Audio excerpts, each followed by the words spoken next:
We want to say good morning to everyone. Welcome here. I am David Bowers, and with Enterprise Community Partners, it's a great honor to see everyone here. Welcome to the annual Enterprise Community Partners Faith-Based Development Initiative Summit.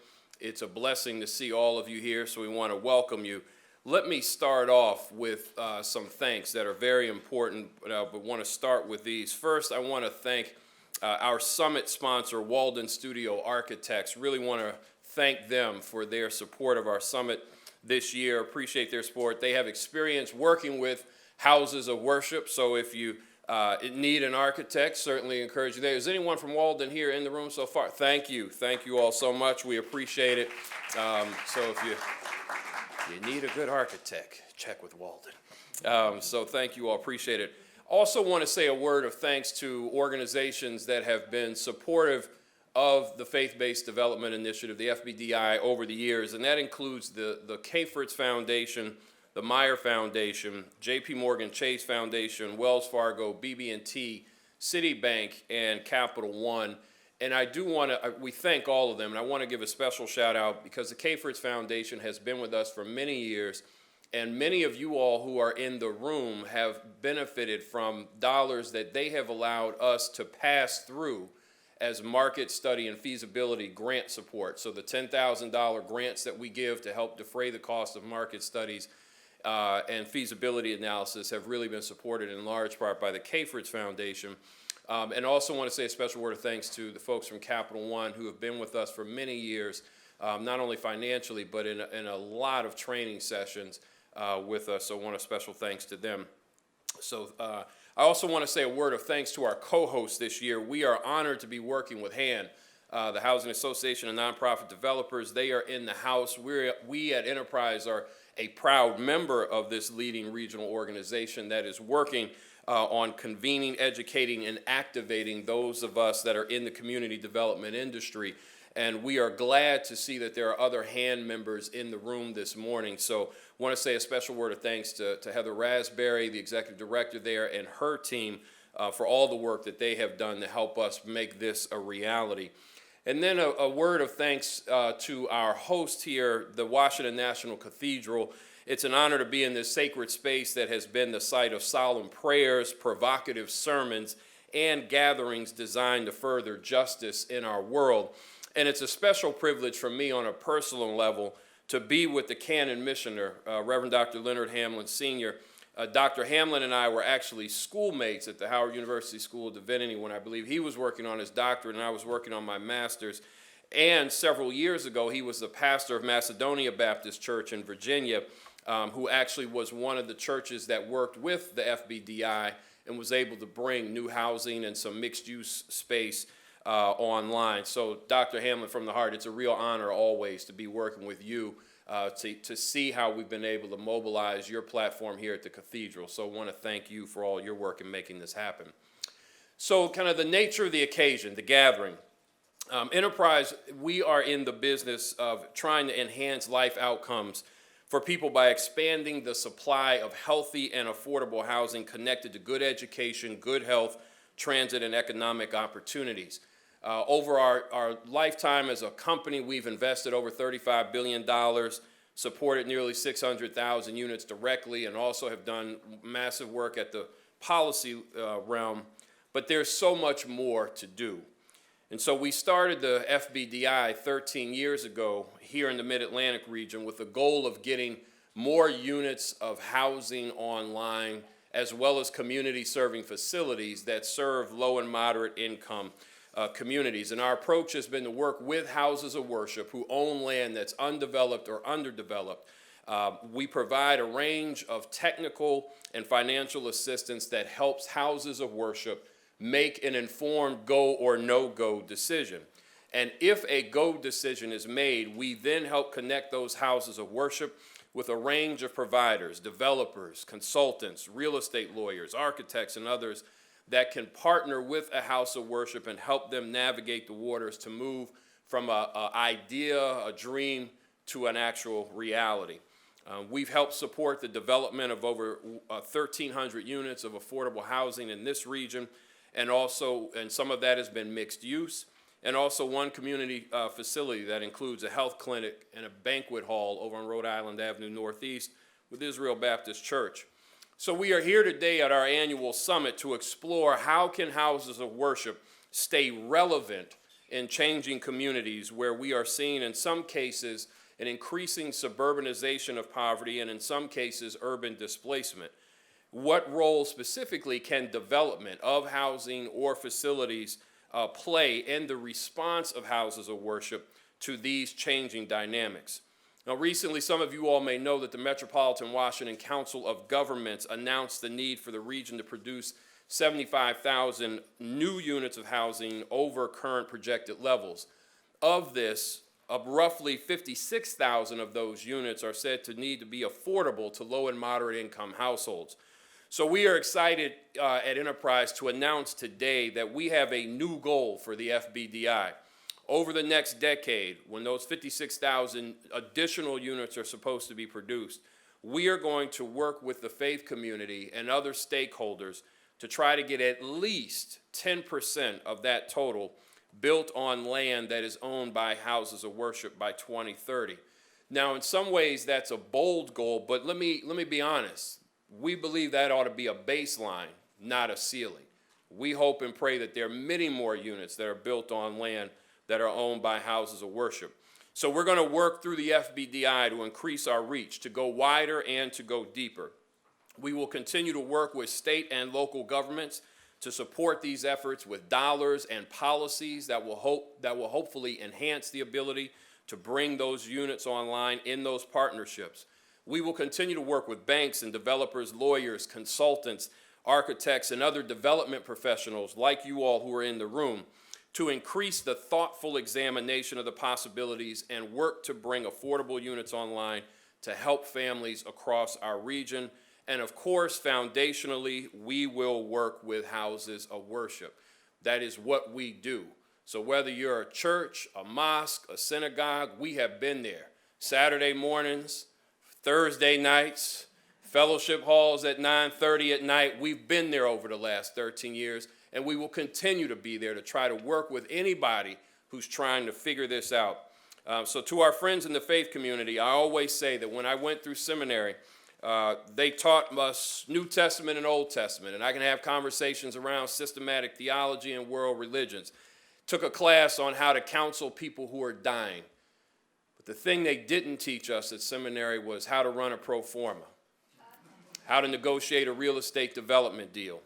And so this effort is around bridging that gap between those who have that skill set and those who have the faith, the commitment to serve, and the land. So as you go through your conversations today, as I wrap up, think about what role you can play. Gifts, needs, and action. You'll see that in the materials. What gifts, what resources, what do you have that you can bring to the table to help us accomplish meeting these needs of folks who are in our region?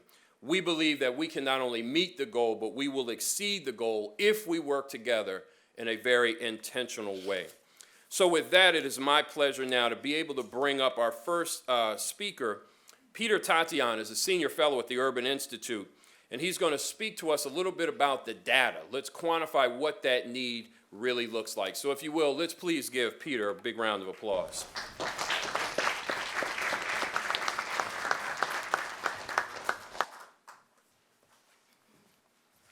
Great. Well, thank you very much, David, and good morning, everyone. It's a pleasure to be here with you all. Thanks to Enterprise and HAND for inviting me to be with you today. And as David said, I'm a senior fellow at Urban Institute, which is based here in DC. For those of you who may not be familiar with us, we've been around over 50 years now doing policy work on important issues facing the US. We were actually founded during the administration of President Lyndon Johnson to be a non-government organization that could evaluate the Great Society programs and war on poverty programs. Since then, we've evolved beyond that mission to study a wide range of social issues facing our country and global issues as well.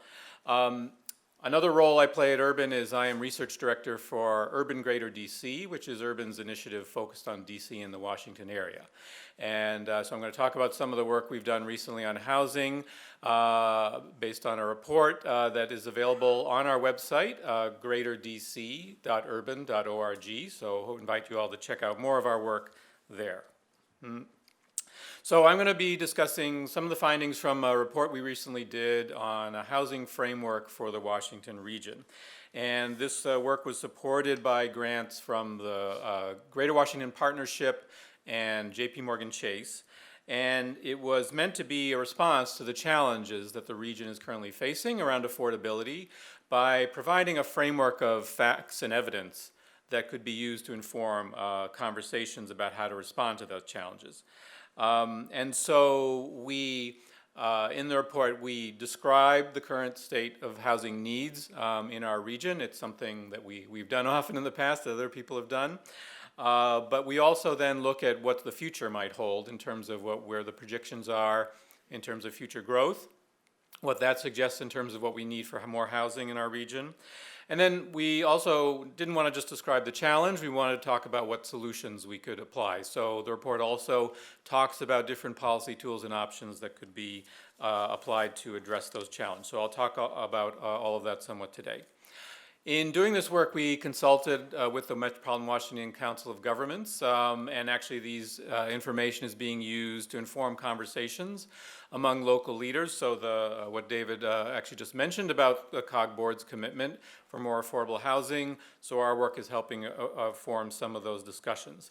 And so the data I'll talk about today and the data that's in our report is focused on the COG region, which includes the district, Montgomery County, Prince George's County, Arlington, Alexandria, and Fairfax, but also Charles, Loudoun, and Prince William counties, and Manassas Park. So one of the first things we highlight in the report is the need for more housing production. That housing production has really not kept pace with the growth in our region. In fact, since 2010, we're producing about half the rate of housing, new housing, that we were producing prior to the Great Recession. So during the Great Recession, housing production really fell off during that time, as it did in many places. And then since then, we haven't really gotten back up to the level where we were producing prior to that. But during that entire time, our region has been growing. We've been adding new people and new households. So we think that there's a lot of things that explain that lack of sufficient production, but one of them that we highlight is restrictions on what kind of housing, how much housing, and where we can build housing have been some of the key factors that we call out. And so this limits the supply of housing, which then, of course, drives up costs for people who are renters or home buyers. It creates a real challenge. So for example, compared with 2000, the Washington region had over 126,000 fewer apartments renting for $1,300 a month. And that's basically since 2010, we've been losing about 10,500 of those lower cost rental apartments every year. And so for households in the region that have incomes of around $54,000, that's the kind of house apartment that they would be able to afford. We have more than 500,000 of those households with incomes about $54,000 a year in our region. So more than half of those households are paying more than 30% of their income on housing, which is a level that's considered unaffordable by HUD and most assisted housing developers. And this group includes people with full-time jobs like nursing assistants, food preparation workers, paramedics, are in that group. So these people are particularly challenged, and even at higher income levels, there are people, of course, who are facing housing challenges in terms of finding affordable housing. Another fact, we did a survey in 2017 with the Community Foundation of folks in the region, and according to this survey, nearly 20% of people in the region had reported that they had a problem paying for either housing or food sometime in the past year. So the challenge is really deep, and the forecasts, though, are that our region is going to continue to grow. So the Council of Governments is forecasting growth throughout our region. Based on those forecasts, Urban, in our analysis, projected that we're going to need another 374,000 more housing units by 2030, just to keep up with that increasing growth that's anticipated. So this is about 17% more housing than what we have today. And these new units are needed throughout the region, and they're needed at all different affordability levels as well. So as I mentioned, we lay all that out in the report. We wanted to talk about, okay, we have this big challenge, what can we do to try to respond to it? So we provide information on a number of different policy tools and approaches that can be taken by local governments in our region. We recognize that there's no one-size-fits-all approach that's going to suit every place. Every place is going to need to do a variety of things to address the challenges, but we try to lay out, a menu of options that folks could pursue. And we also categorize them into three main groups. So we use the framing of produce, preserve, and protect to describe the three different policies.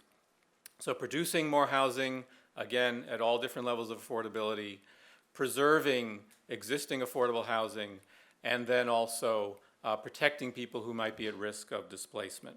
So I like to call that the three-legged stool. Like, you need to do all three things. If you don't, the stool's going to fall over.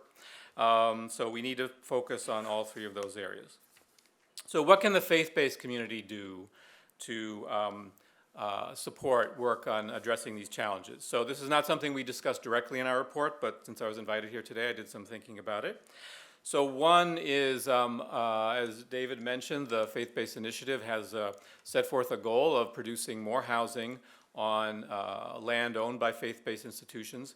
We looked at some data on property data in DC, Arlington, Montgomery County, and Fairfax, and found that there are about 800 parcels of vacant property owned by faith-based institutions. So these are vacant parcels, so that means nothing is built on them currently. That's about 730 acres of property. And if we assume that we built multifamily housing on that property, and depending on the density, there's a potential for between 43,000 and 107,000 additional housing units on all that land. Now, obviously, there's a lot. We didn't look in detail at each parcel to know whether you could really build on all those things, so that's definitely just a very rough estimate, but it gives you some sense of the potential. So that's definitely one thing. The other thing I'd highlight is using your voice to promote the actions that are needed to address the affordable housing challenge. I'm sure people are very familiar when a lot of times when a new development is being proposed, what's the first thing that happens, right? The signs go up. The signs on the front yards, on the sidewalks, saying the big signs that say no. No new housing, no new people, we don't need that. We really need to change that narrative in a lot of our communities in our region. I wanted to highlight, and I know I'm running out of time, but there's a group in Minneapolis called Neighbors for More Neighbors that has done a lot of action around this in Minneapolis. When Minneapolis proposed a new plan for the city that included building more housing, of course, there was a very vocal group that came out against that. And this group of folks said, well, those people are not speaking for us. We don't think they're speaking for the majority in our community. But it's really easy for people to get motivated by fear, right? So we need to do more work to activate the voices of people who are going to support the need to build more housing to have a more inclusive community. So they created their own signs, and they went on media, they testified, organized people to testify at council meetings and zoning hearings in support of the plan, and so it's really changed the narrative in Minneapolis, and so I think that kind of approach also is something for us to think about in our region. So I know that was a very quick overview, but I appreciate your attention this morning. I hope that there was some information there that's going to be helpful for your discussion throughout the day, and very happy to engage further with you all at other times as well. So thank you very much.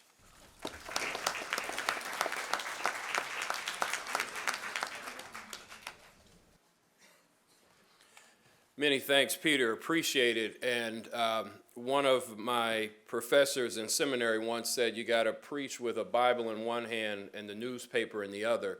And if you go to today's Washington Post online, there's an article about an ordinance that has been passed in Las Vegas that will criminalize homeless folks sleeping on the streets in certain parts of downtown Las Vegas when there's shelter available, beds available in the shelter system. So it's interesting when we think about in our own region, right, whether it's folks who are homeless and unhoused, whether it is folks who are being priced out of the housing and the ability to live somewhere. This is real time. Let me make a couple quick housekeeping announcements, and I'll bring up Dr. Hamlin. One is a reminder, again, for those who come in, the bathrooms are down on the 5th floor, 3rd floor, or you can go to the main level and find your way downstairs to the bathrooms there. Don't forget, we will have lunch for you all later on. There'll be a break for lunch, and we're very excited about our keynote speaker, Bishop Walter Thomas, who will be here to bring a keynote before we wrap. Let me actually ask as I introduce our Canon missioner, Dr. Leonard Hamlin, Sr., is the man who is here, who has pastored, again, as I mentioned, most recently at Macedonia Baptist Church, and has a very fascinating platform here at the Cathedral in a role where he is really bridging and connecting the work of the Cathedral inside the Cathedral to the work that's happening outside, and you see even hosting this gathering is an example of that. So I'm going to ask if Dr. Hamlin can come on up. It's great. He's going to give us a little bit of perspective from the faith community side, and I'll give a heads up to our folks who are on our first panel. You can be ready when Dr. Hamlin's done. We'll ask you all to come on up. Thanks. Certainly, while I have opportunity, I'm grateful that David took time to give you, of course, the most important information for many of you is how to get to the bathrooms. But while I have just a few moments on this morning, let me say first that I'd like to extend an official welcome and a formal welcome on behalf, of course, our dean here at the Cathedral, as well as the bishop of the Archdiocese of Washington. Welcome to the Washington National Cathedral. We're grateful to have this assembly take place, grateful to have everyone to join together. Certainly as it has been lifted, we've already begun to emphasize the need for relationships, the need for connections. As you have heard some of the information already lifted in terms of perhaps the need, what I hope in these few moments to help set the table for our day today is to ground our discussion in that these statistics and needs have faces, that we never forget the group that we're serving, that we're not just trying to produce numbers that we can print more pages. We're not trying to just achieve results in order that we can see them separate from the lives who they're really helping to represent. And so today, even as we gather, we're talking about possibilities. I'm thankful for, of course, Peter Tatian, as he was saying, he had a moment to think about it. We hope that there'll be some thoughts lifted this morning, but we can turn these thoughts into actions. Turn these thoughts into actions as individuals are meeting together, talking together. But in this quick few moments before we bring up our panel, we want to ground this in why we do what we do. We're in the Washington National Cathedral. We're speaking about houses of worship. And that if houses of worship and those of us who are the community of faith should be guilty of anything, we should be guilty of stirring things up. And today, here at the Washington National Cathedral, along with our partners, we're trying to stir some things up, bringing us together, having us talk together. We encourage you to exchange the information that we can stir some things up, because I don't have to quote the numbers, but to make sense of the data, to make sense of this, to make it more human, is that we all know that we are in a changing community. Things are changing around us even while we're sitting here this morning. Things are changing while we're sitting here. Things are moving around us. And we've got to be able to move in order that we would be able to address the problems that we see in this city and, of course, within this region. As we look around our city, our communities, and our families, there is often a question moving through the atmosphere that wonders and asks, does anyone care? I pause for just a moment because We're all here, and hopefully we're here because we care about this issue. We care not just about the brick and mortar, but we care about the flesh, the blood, and the spirit of those families, those communities who really are sitting within these units and numbers that we're talking about. And so today we don't want to forget that, and we wonder why we're lifting that. Because as faith communities, we see these faces every day. We meet them, we sit with them, we talk with them. And truth is, we're called to do something about all of these issues. And so we're here in this place.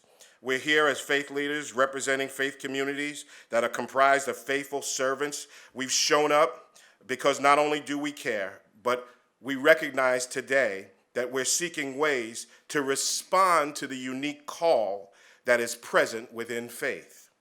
The church has a vital role as a witness to the power of the gospel, as an agent of change in this world. And so when we speak of community development, we are speaking about change.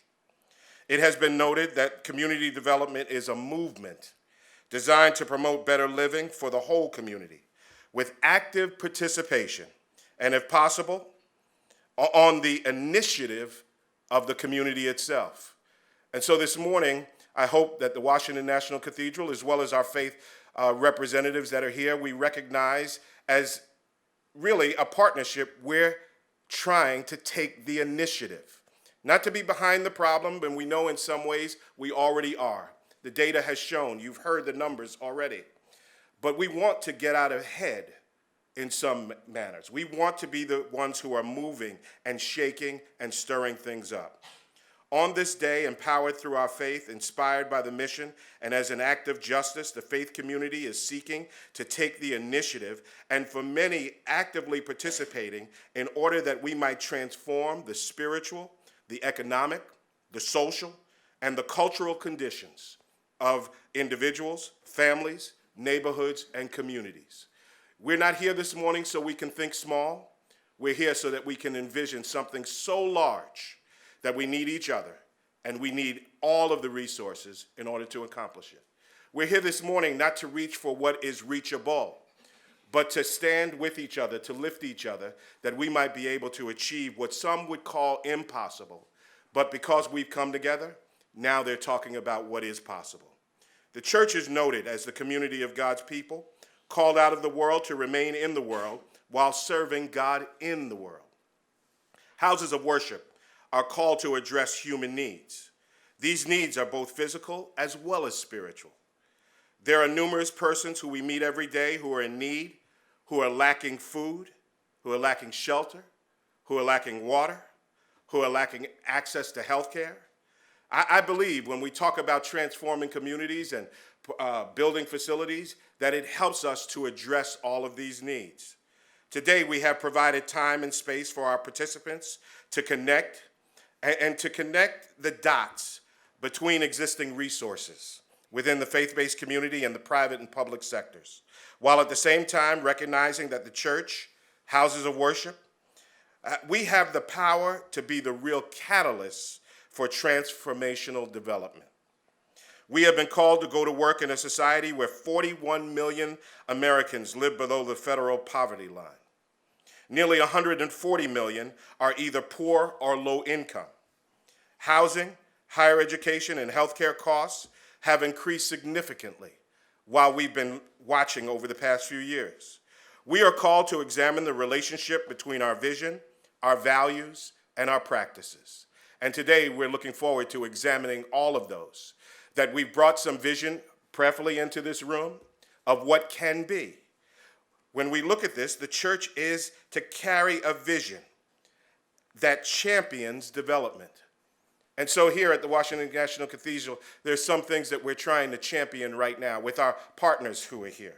Faith leaders are called to be the champions of change through faith. We often speak of the prophetic tradition in which we are called to walk and to do justice. And Walter Brueggemann wrote a few years ago that the alternative consciousness is wrought by faith leaders or prophets, and they provide a model for energizing. And so we hope that we're putting some things in place this morning when we call our panel, when you listen to the speakers, who can provide not just the vision, but perhaps you'll hear about some models. When we look at the action, we'll all decide to move rather than staying still. We'll talk about being creative rather than what we've already done or the way it's always been done.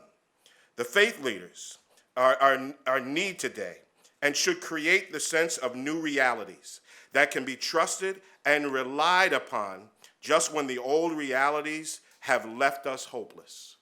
There are many who are in need of hope this morning, and today we hope that there will be discussion of new realities, new possibilities, but that you have a sense through this first panel that I'm prepared to call up, that we will, and you will hear about why we do what we do, that it's grounded in a certain theology. There are many who are ground why they do what they do in, of course, bottom lines, profits. All of these are important. They ground them in the numbers. They ground them in the units. It is the motivation to be able to look at that. But we're here trying to ground as well why we do what we do in the vision that has been given, that there is more than what we see. We can make change. We can accomplish what some say is impossible. So I'd like on this morning, as we have opportunity, to call up in our first panel. First, I'd like to introduce as well as ask that Reverend Dr. Bynum Duckett, who is representing the Baltimore Metropolitan and is the district superintendent for the Baltimore Washington Conference of the United Methodist Church. Please come on up and have a seat. We'd like to invite, of course, Reverend Dr. Keith Byrd, who is the second vice president of the Progressive National Baptist Convention. We'd like to invite Reverend Leonard J. Huber. He is the rector of the Church of Epiphany, as well as serves on the board of the Episcopal Urban Caucus, as well as Reverend Marvin Silver, Associate Conference Minister of the UCC Central Atlantic Conference. Please come on up this morning.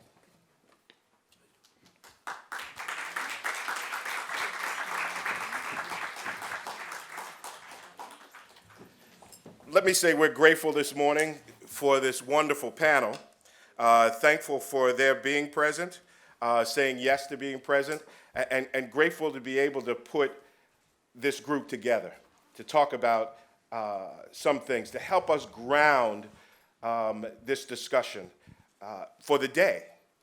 Because we could have had this anywhere, let me say this morning, and we could have lifted discussion. But here we are at the Washington National Cathedral, place of worship. Here we are today talking about perhaps the houses of worship partnering with those who many sometimes think that we ought to not be out in the world with, but we're called to do that. So I'd like to take a moment first to just go down the line and ask each of you perhaps to give us insight, perhaps first on your context of ministry, as well as why we should be involved in this confirmation or this conversation of change. Certainly we can begin here and go right down. Amen. Thank you so much for the invitation and for the opportunity. I strategically sat here because I thought I'd go second.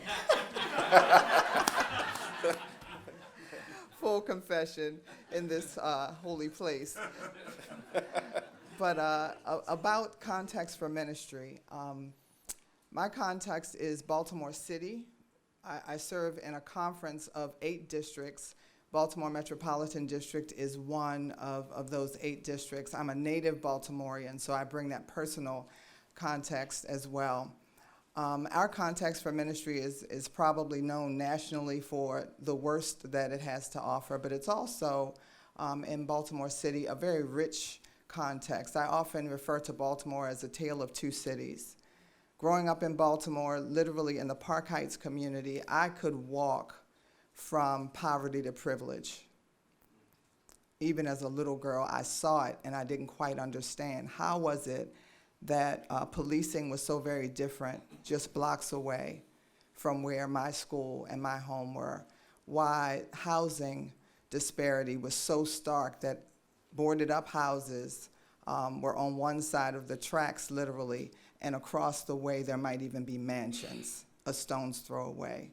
And so we live in a very diverse context, rich culturally, and many, many churches on corners and almost 2 or 3 in between. And yet we're still fighting and facing challenges of poverty and privilege in close proximity and all that that means racially, economically, that there are people who feel very poised and privileged and others who feel hopeless. I've worked with young people, middle schoolers, who don't see past their 18th birthday in terms of what they're even thinking of a trajectory and a future. And so we face all of these issues as a church with faith and knowing that with God all things are possible, and yet asking, what do we do now? What do we do in the local church? And from my standpoint, working with the other districts and with the cabinet, with the conference, how do we position churches? How do we position faith leaders? And that's clergy and laity. In our itinerant system, that's a very important distinction because our laity are the foundation of the church and the connection with the community that's stable. How do we bridge these gaps? How do we create beloved community? How do we face and handle when the entire community around the church changes? How do we remain relevant and contextual and continue to thrive? How do we manage our stewardship issues when someone else is calling saying, can you help me with mine? And so I think that may be enough for the context for ministry. And again, thank you for this opportunity. Do you mind just repeating this? Certainly. In this, to share with us your context of ministry, as well as why you do what you do. I am currently, having just left Baltimore, probably 3 years ago now, 4 years, served in Park Heights in West Baltimore. Now find myself at a church, a prominent historical church in downtown DC. We are 3 blocks maybe from the White House. We are one of the oldest congregations in the Episcopal Diocese of Washington.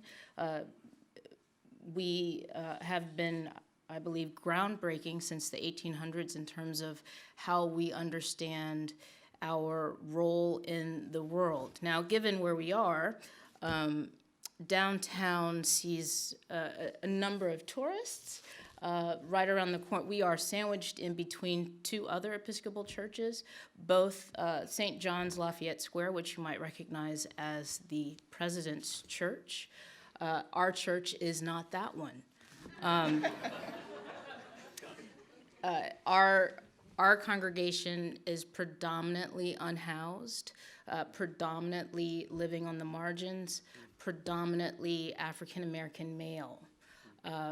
It is a congregation that really struggles and grapples with how to be the kingdom of God, how to respond appropriately, how to hopefully provide not only direct service, but systemic transformative service, and how do we keep the doors open in the midst of all that? And to be real clear about our context, we are positioned in a particular way that requires, I think, us to respond to the threats to humanity that are right outside of our door. I do what I do because I grew up in a household that reminded me that everything that was before me was a privilege. The house that you live in is a privilege. The food that you are eating is a privilege. You did nothing to deserve to be at this table. That's what I heard my father saying. And if you don't take advantage of this and lift up those who don't have access, then maybe you shouldn't be sitting at my table. And so part of the conversation that I recall as a child was, what did you do for your community today? Very seldom did I hear, how was your day? But what did you do for your community today? How did you help your siblings do better, to live more fully into who they were called to be? And so I think that's intrinsic in how I understand my role as an ordained leader living into the gospel according to Christ. Good morning, everyone. It's good to be here to be a part of this conversation as well as to learn from each of you. I serve as the Associate Conference Minister with the Central Atlantic Conference of the United Church of Christ. It is one of 36 conferences across the United States. The conference covers New Jersey, Delaware, District of Columbia, Maryland, and about 2/3 of Virginia. And in my role as one of 3 associate conference ministers, I'm responsible for working with 2 of our 5 associations, the Potomac Association and Chesapeake Association. That includes churches in the Metropolitan DMV area. It goes far south as Richmond. It goes far north as Gaithersburg, as well as our churches in the Baltimore region, as well as the Eastern Shore. So that's my context, and one of my responsibilities beyond providing support to our clergy as well as our local churches in that region, which amounts to about 52 churches, is to work with them around particular issues and questions of ministry, mission, and vitality, as well as for the conference as a whole, responsible for our collective work on justice and witness issues. So this issue of housing and community development and the role of the faith community in their local communities and in the region as a whole is something that is on my mind each and every day, and in conversations that I have with local churches and their pastors, whether it's through their transitions that they're having in terms of a pastor leaving a local church. And it's a great opportunity to have these conversations with a local church about who they are, what is their vision and mission, but then also how they are looking for a new called, settled pastor to partner with them to do the work that God has called them to do. One of the things that we are wrestling with in the Central Atlantic Conference as a whole is many of our churches are wrestling with questions about vitality as well as questions around legacy. For us, that's a nice word of saying churches are dying. And what we recognized is that we can no longer have a one-size-fit-all approach to how we work with those congregations. In the past, we've been used to working with congregations to have a nice, quiet, good legacy, sell their property, take those proceeds, and then use those proceeds to keep their legacy alive through some type of grant program through the conference. But what we recognized was that one-size-fits approach does not give us as much opportunity and possibilities to have, one, a remaining presence in those communities where churches are dying, as well as the ability to do some new things that we believe that God is calling us to do in this particular time as it relates to the challenges and needs as we're seeing them both in that community and in that region. So we're in the process of doing some pilots, being very creative and open about what we can do together and not remain in our silos, both as a conference and association and local churches. And we're really forcing congregations to look outside of what we oftentimes say the box of what they are used to doing, and being open to the possibility of leveraging one of their top assets, which is their building, and how they can use those buildings to meet community needs. Why I do this work? I do this work because I choose to do this work. Simple as that. And it's because my mom and dad instilled in me the importance of serving my community. Good morning. I could just say ditto. I can also say to my sister, I sat down here because I expected to be last. But good morning. Anyway, my name is Keith Byrd, and I am here representing the Progressive National Baptist Convention Incorporated. And before I go any further, I want to thank Dr. Hamlin for just being a gracious host and always being cutting edge and having the conversation where it needs to be. So can we just salute his work with the National Cathedral and also Reverend Bowers. Progressive National Baptist Convention, which is a denomination, Baptist denomination representing some 2.5 million Baptists in the United States, in the Caribbean. And in the Caribbean, our president is Dr. Timothy Stewart, who is a Bahamian, is from Nassau, Bahamas. And our first vice president is Pastor Peoples, David Peoples, who is in Kentucky. So we're kind of spread all out. And we are known as the Convention of the Reverend Dr. Martin Luther King Jr. So for us, the prophetic tradition is extremely important and always relevant. And our headquarters is in Washington, D.C. So our context, while it is spread out, it is pretty much the same. And as I look at the District of Columbia, and I go back to what she said about Baltimore, where you could walk from poverty to privilege within a matter of blocks. Well, imagine I'm a native Washingtonian growing up in the greatest city in the world, the most powerful city of the most powerful nation in the world, and we have such profound poverty blocks away from where the president lives, blocks away from the Supreme Court.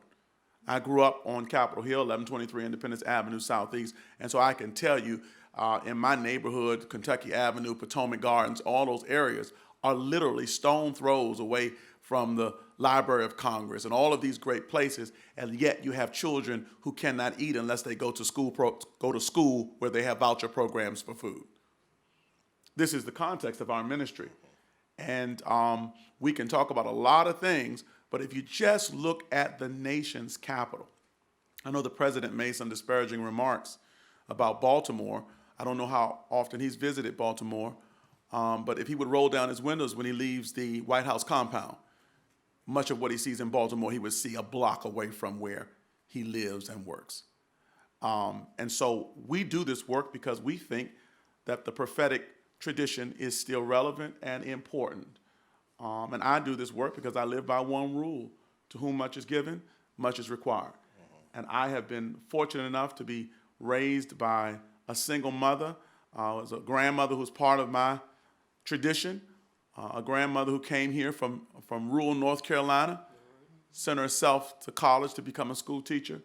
But while doing that, bought a home on Capitol Hill, raised 3 children, having been ripped from the federal government by driving a taxi cab. My mother worked at the United States Postal Service for 18 years. While doing so, went back to school with 2 young children and went to Howard University Law School and became a lawyer. So to whom much is given, much is required. There's no way I could be a part of that kind of heritage and tradition and not be out here working so other people can have the same opportunities that I've had. It's personal for me, extremely personal. Thank you. Certainly today, as we're having this conversation, I'm grateful for all of you being here and even starting this way. We wanted to start this way as well so that those in the room would recognize, first of all, it's happening. Not that we're talking about or using the kind of language that it's not happening. Maybe we're not talking about enough, but there are those who are represented by, who are here today, who are engaged in the work.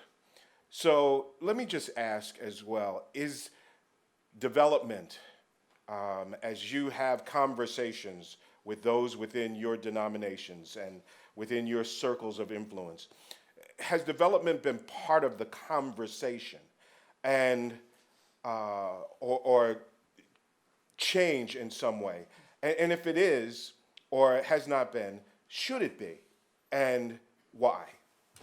Let me go to the other end and come back then. I won't make you first. Should have chosen the middle seat.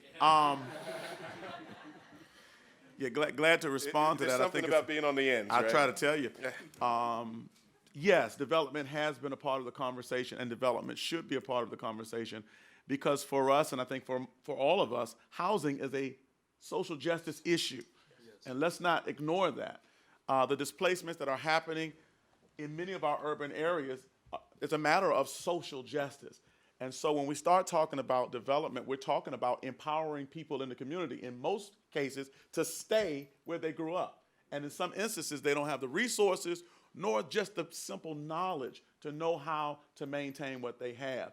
And so I think it is a social justice issue. And you mentioned Walter Brueggemann in your opening remarks, and in his particular work, Prophetic Imagination, he talks about that the prophetic tradition is supposed to see what's not there and create and work to create that reality.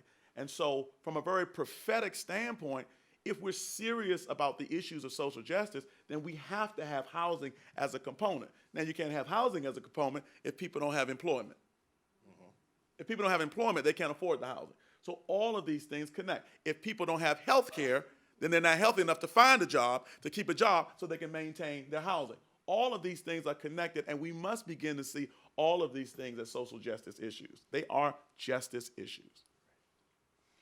In the United Church of Christ, we have two financial organizations that we are working closely with, both our Central Atlantic Conference and many of our other 36 conferences, called the Church Building and Loan Fund and the Cornerstone Fund. And one of their tasks is really to help position congregations to do the type of development work that we believe churches should be involved in.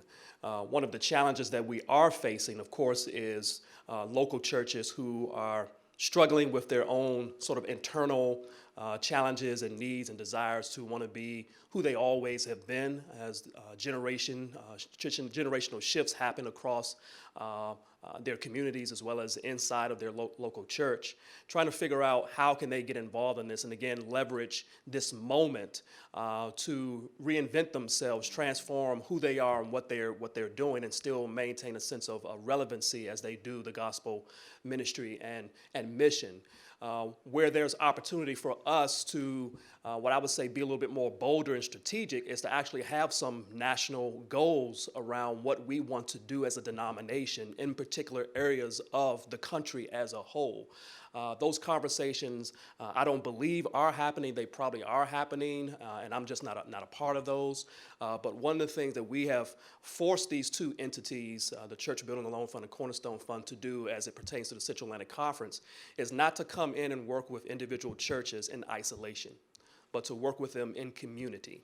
Let's bring together a cohort of churches, both those congregations who are struggling with questions of vitality, mission, and ministry, and are close to about, I would say, a year or so or more towards legacy, as well as those congregations who think they have things going well, but can get complacent in what they have always done and could find themselves a decade or shorter in a position where they have questions about legacy. How can we bring these two sets of congregations together to both be in community with one another, to wrestle with what they're facing and what they're seeing in their communities, but also the opportunities that are available to them to actually meet human needs and to see those needs as holy, as Dr. Aubrey Hendricks likes to say in his book, The Politics of Jesus.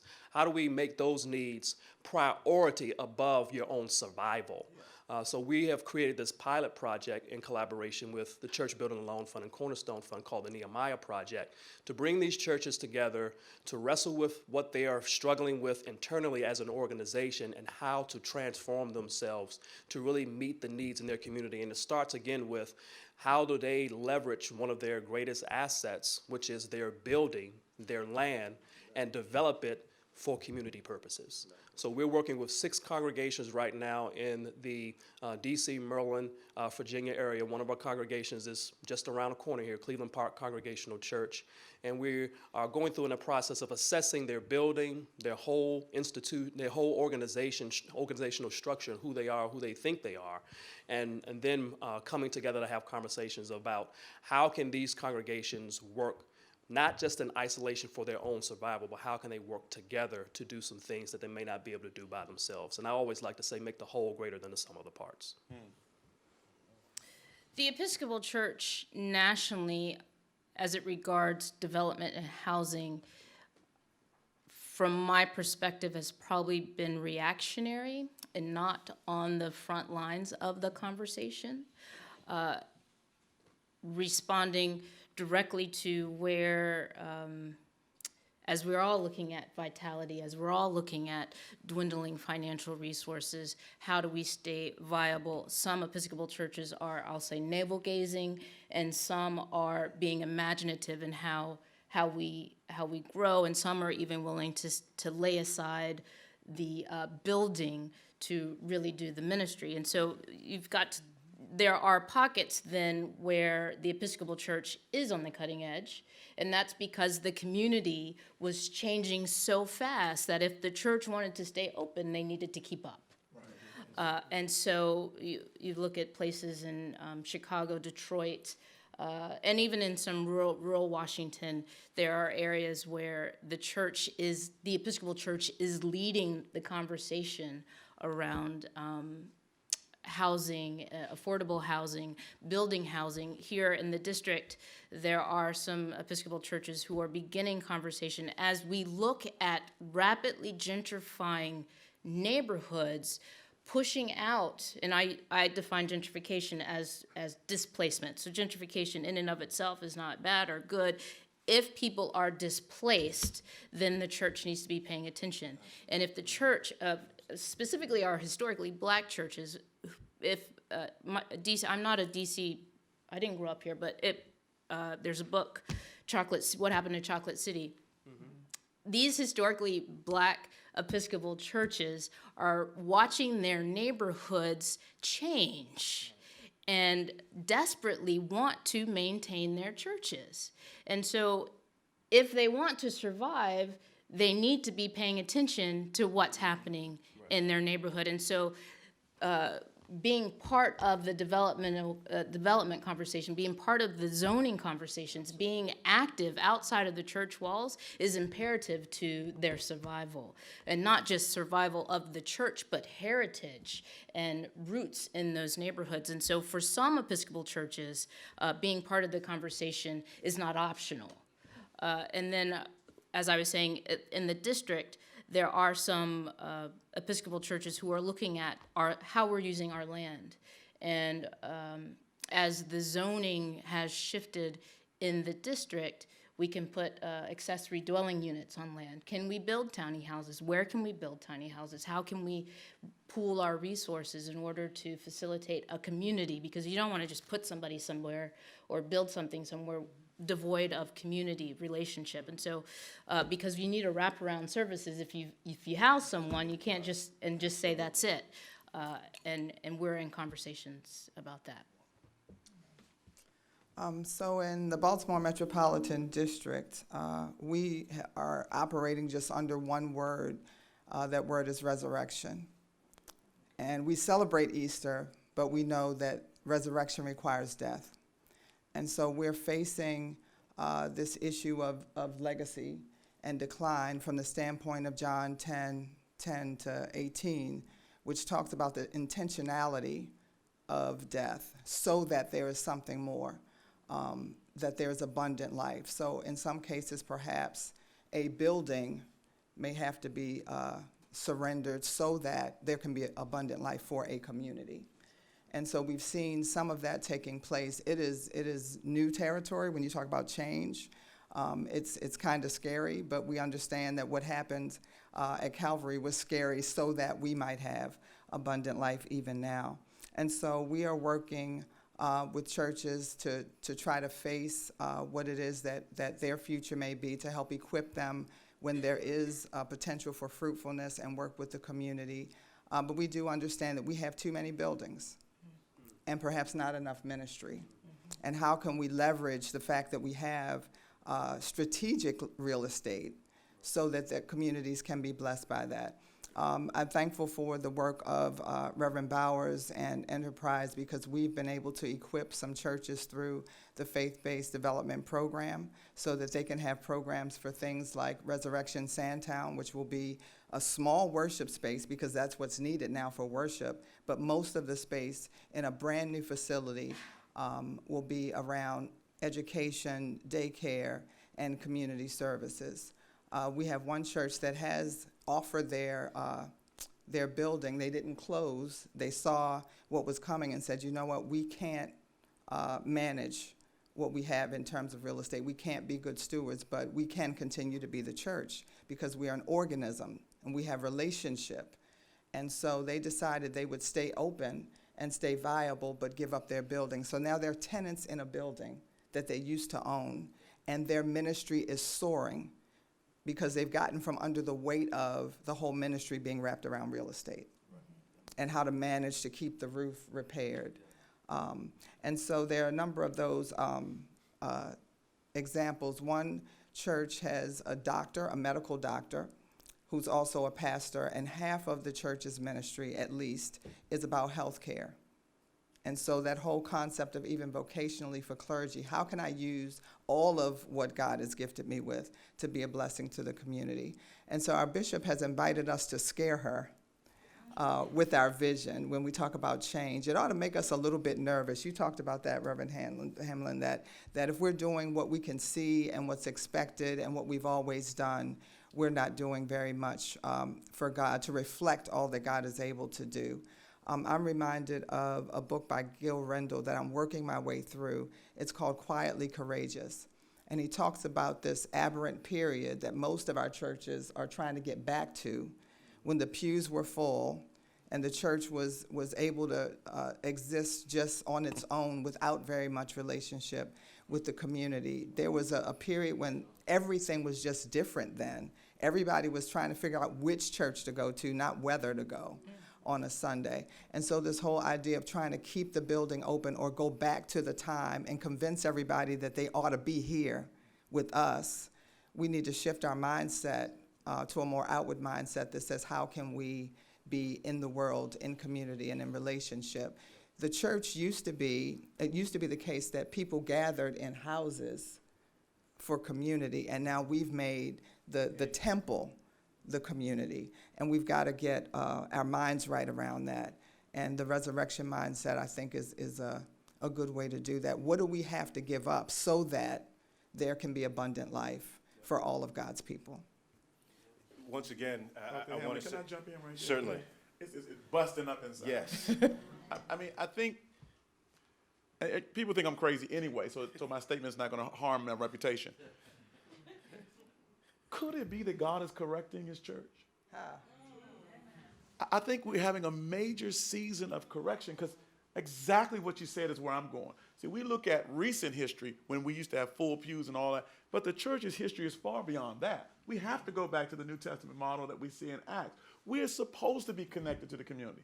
And maybe it is that we've been able to survive and prosper somewhat disconnected from the community that we're serving. And what God may be doing through all of this is forcing us back closer in a radical sense to what we were meant to be. I do not see, and maybe I'm crazy, this as a problem. I see it as a tremendous opportunity. Here's where our problem is.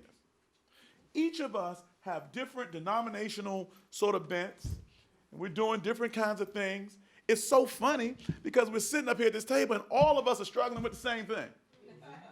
So why aren't we pooling our resources so that we can make our communities better?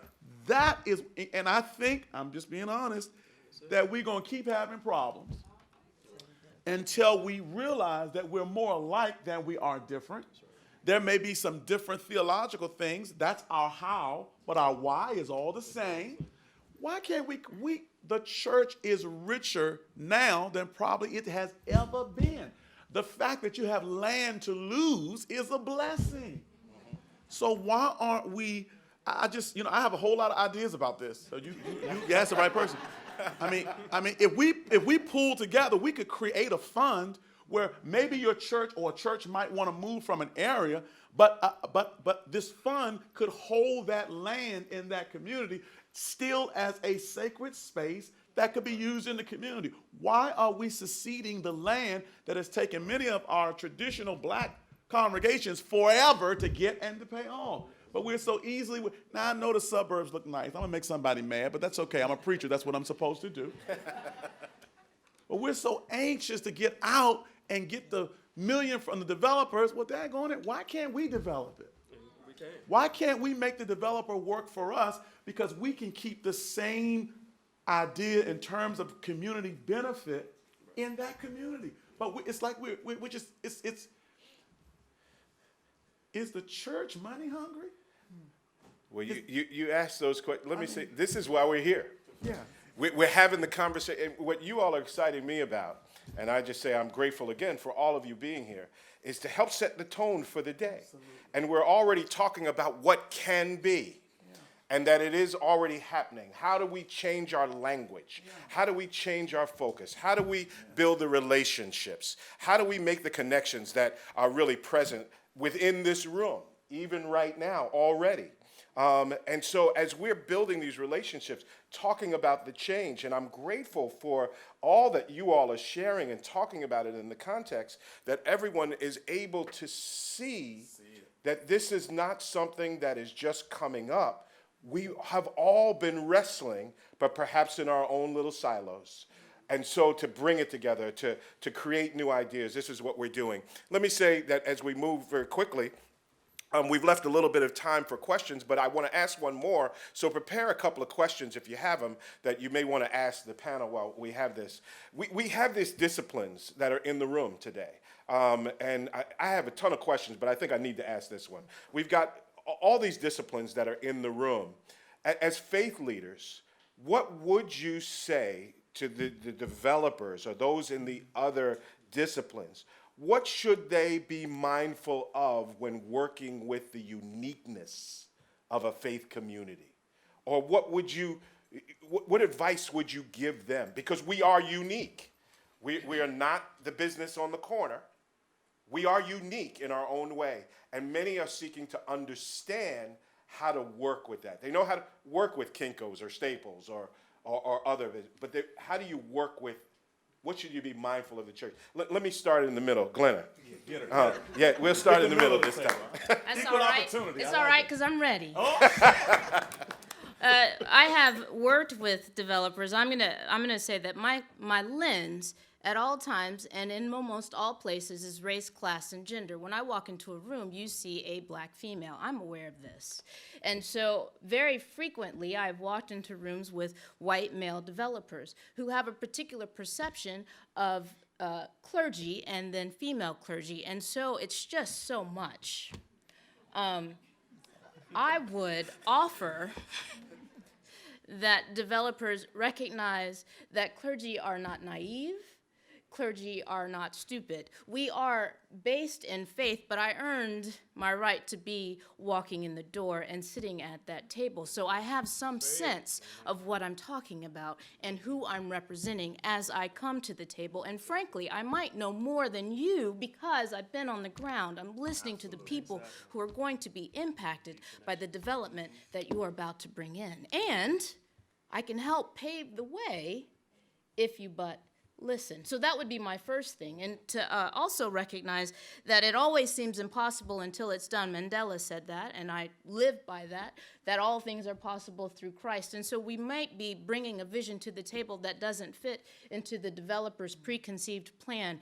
Yet, there might be space for it if we but use our imagination. There are multiple entry-level points for a church, an institution of faith, and different churches have different levels of capacity, but organized people and organized money and relationships can get things done. And we can help a process get done, particularly as it comes to TIFs and pilots and all of those things that a developer needs to begin to break ground, or we can derail the train because we have the people who know how to show up most times for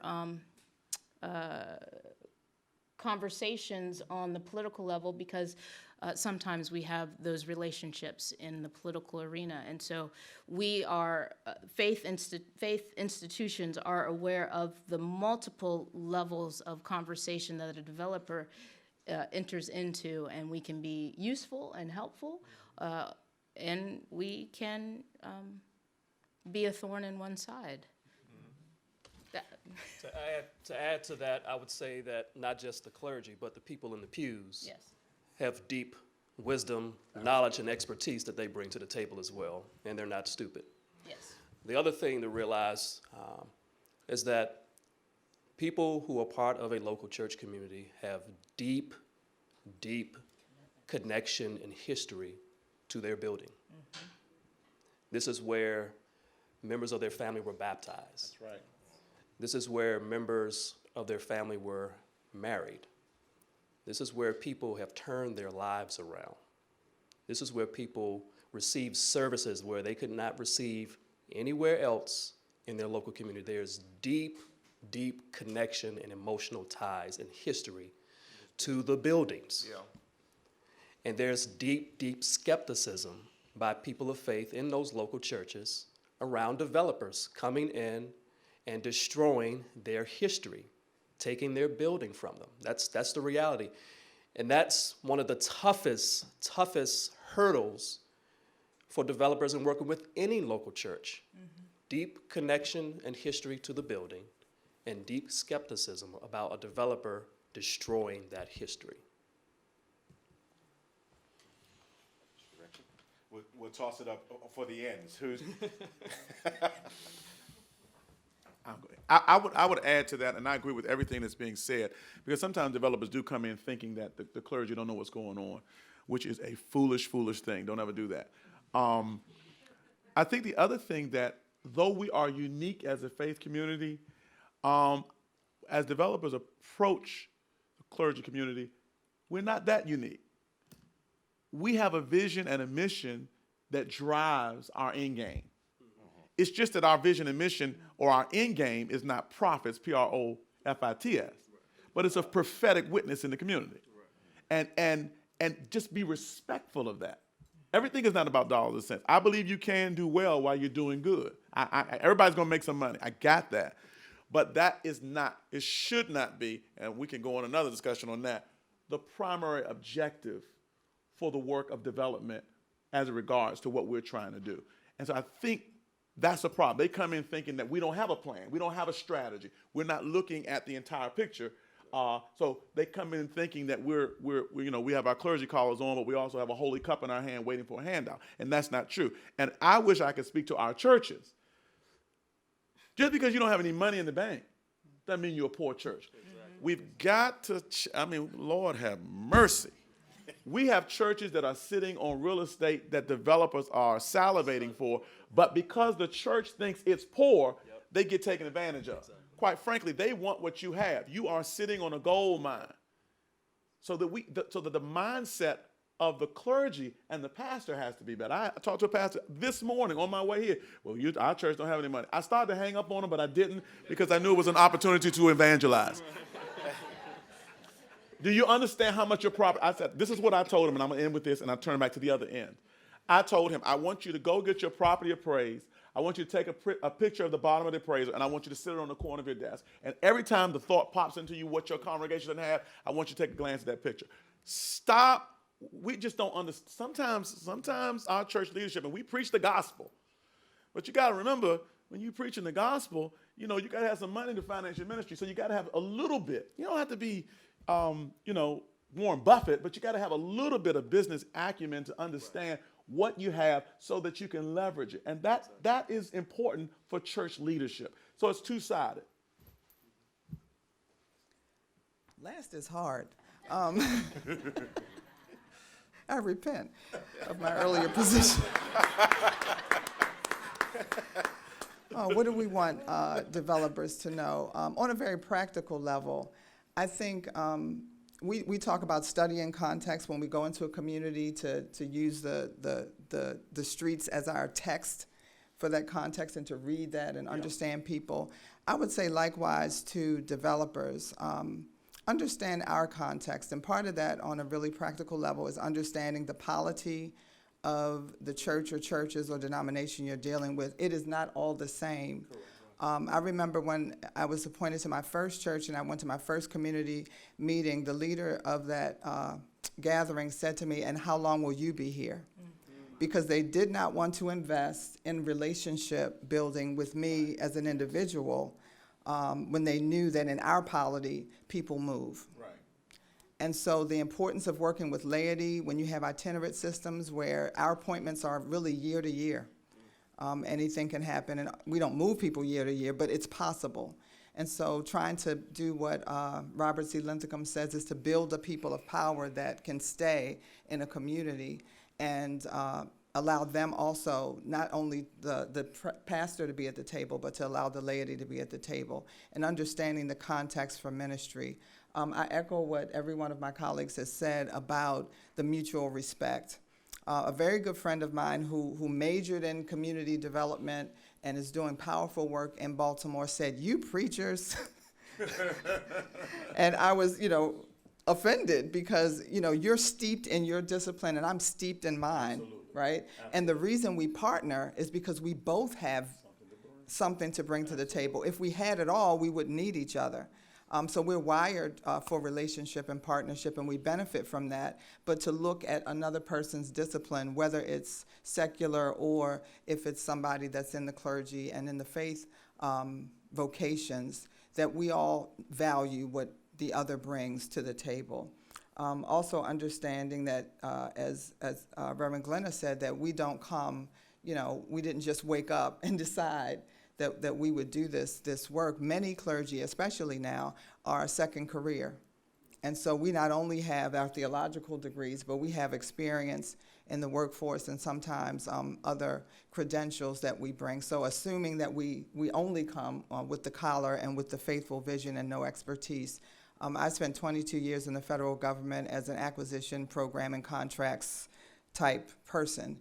And so I praise God that I can bring that, like Nehemiah brought what he learned in the king's house to the faith community to build relationship, understand the context of the polity as well as the people that you're working with, and mutual respect is just key for those relationships. And the church does have, they may not have very much money in the bank, but again, the property value, you all understand that, but the value of the relationships, which we can't even put a dollar amount on.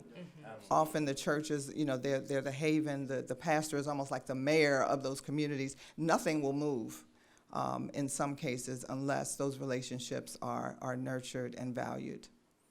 We have just a few minutes to perhaps pose some questions to the panel, and want to take advantage of the time and the opportunity to pose some questions toward them as we try to stay on time. Hand went up immediately in the rear. Oh, thank you. Here comes, a mic is coming your way.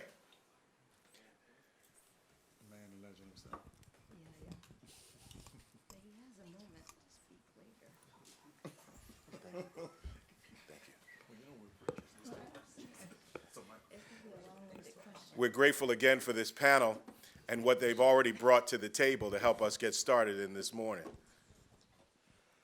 Thank you. Joe Daniels at Emory Fellowship here in D.C. Question for the panel. I'd like to hear you all's reflections on what Peter Tatian said about producing, preserving, and protecting, and how that speaks to you from the standpoint of the church not selling out to developers, but becoming its own developer. And I'd like to hear you comment on what you all see needs to be done to equip more pastors to become development-minded or development persons themselves, and churches becoming co-developers of their property, and again, not selling out to developers, which is happening too much in our cities. We just are saying, okay, developer, you come do it, and we're just literally surrendering our vision and our mission to developers when we're the church and should be setting vision and mission. Thank you, Dr. Daniels. I'm just setting this up for our panel, and the panel will have me to tell you that when it's your turn to be on the panel, we will be hitting you with some questions as well. Go right ahead, panel. Who wants to address that? Come on with it, brother, man. Come on with it. So unfortunately, I wasn't here for the first part of the presentation this morning, but I did hear that 3-point sermon that you did give, your 3 points.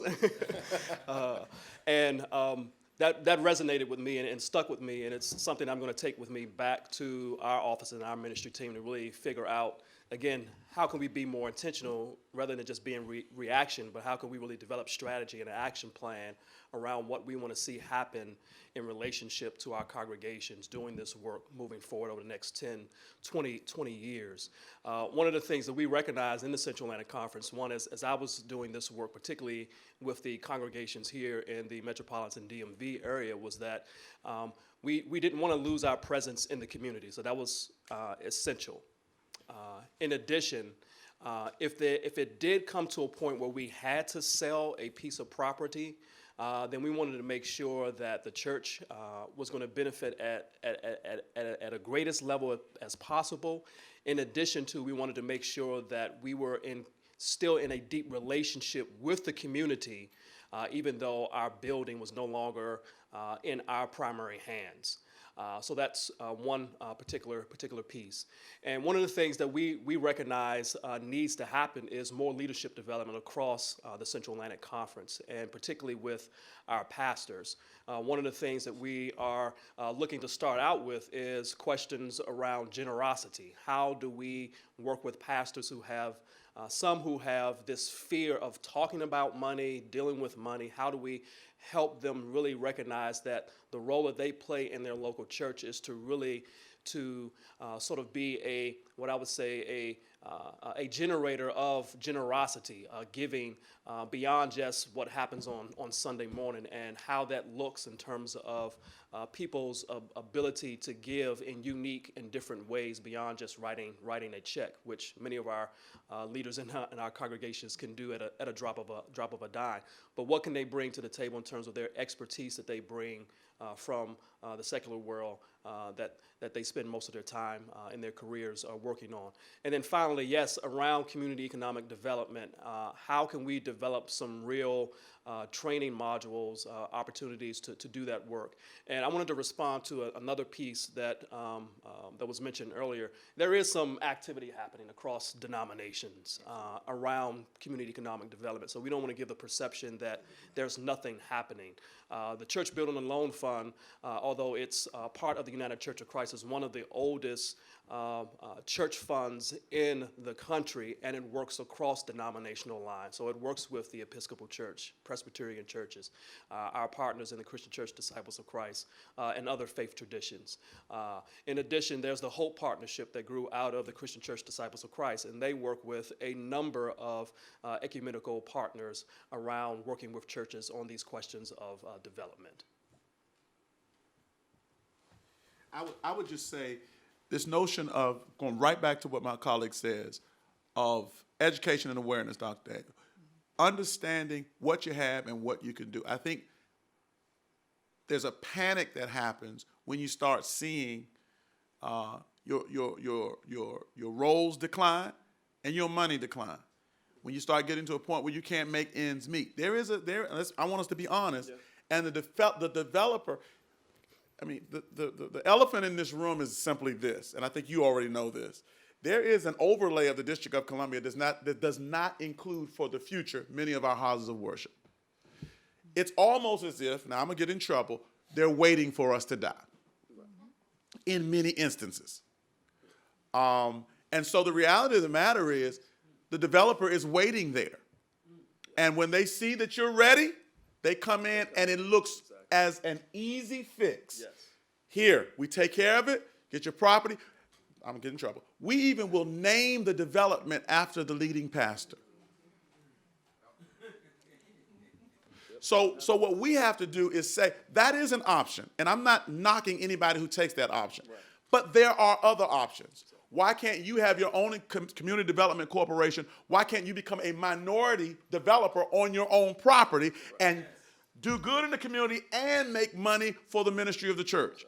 These are the kinds of things that we just need to do, the education and training behind the leadership. I love that, the leadership development around that. And I think we just need to do information sessions like this, what Enterprise is doing, to help leadership understand that while that is an option, it is not your only option, that we have to be more intentional about the space. And I believe it is sacred space in our communities, and we can't so easily surrender it. It may be the harder path, but I read somewhere that we take the path less traveled anyway. Mm-hmm. Yes, please. I have to talk to Joe Daniels. He's my colleague and one of the finest pastors and the shining light that he is with respect to this work. He already has tremendous success. We appreciate that. I'm thinking about this matter of producing, preserving, and protecting, and the question, and I miss your words. I'm so sorry. I was parking 4th P. But the question of what is productivity, what really is that? And for us, it's making disciples of Jesus Christ for the transformation of the world. That's production for us.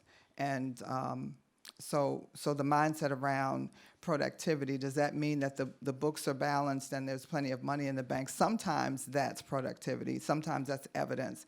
And sometimes, if that's all that's happening, that's not a fruitful congregation. Absolutely. We have congregations that don't have very much other than the building and the space and the relationships, but that is a tremendous asset, and they perhaps are more fruitful in terms of that produce than a congregation that may have a lot of legacy money in the bank and haven't made a disciple in a generation. Also, the question of what are we preserving and protecting. Definitely we want to honor legacy, but also disrupt so that we can move forward. We can't idolize the past so much that we don't embrace what God is doing now. This whole thing about whether or not we're in trouble, my prayer, and it's scary to even say this out loud, is God, if you have to dismantle the whole thing to get the glory, so be it.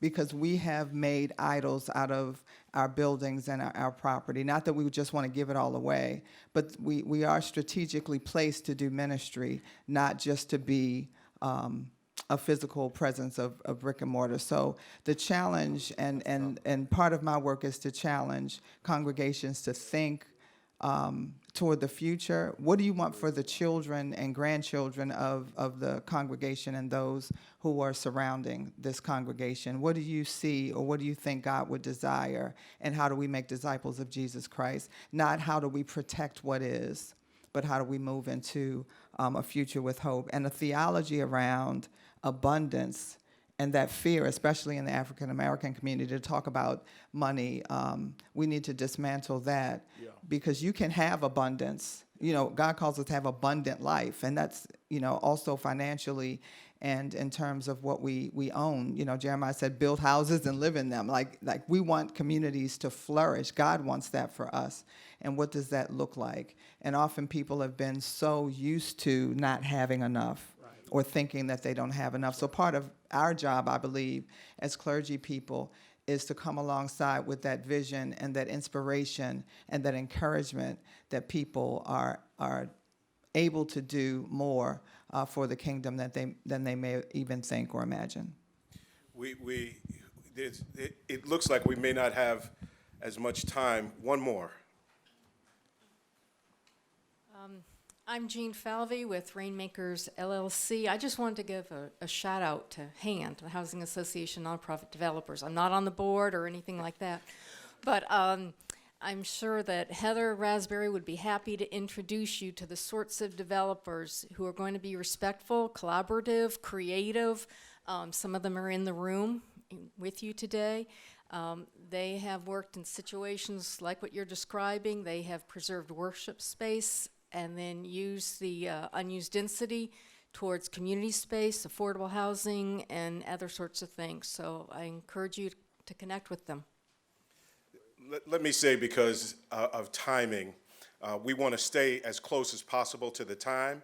There's a break that has been scheduled, and as has been mentioned, the bathrooms on the third and of course the fifth floors, it takes a little while traveling time when you're in the cathedral. So that's why I'm pressing for the time. I'm grateful, and let me say thank you to our panelists.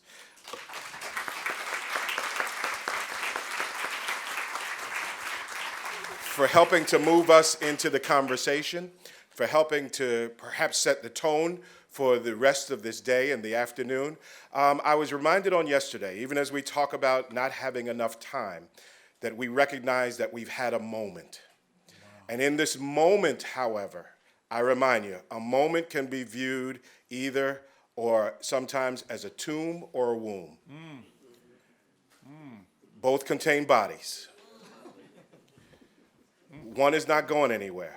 Lord have mercy. But if it's a womb, there's some pushing and uncomfortable, but life is at the other end. So we pray on this day and with the rest that this will, of course, lead us to the life moments for the development and those who we've already begun talking about. So please, if it's all right, we'll have everybody take their break, and we'll look to coming back after that. Please enjoy the view while you're walking around on this floor. You're on the highest point of Washington, D.C., here at the Washington National Cathedral.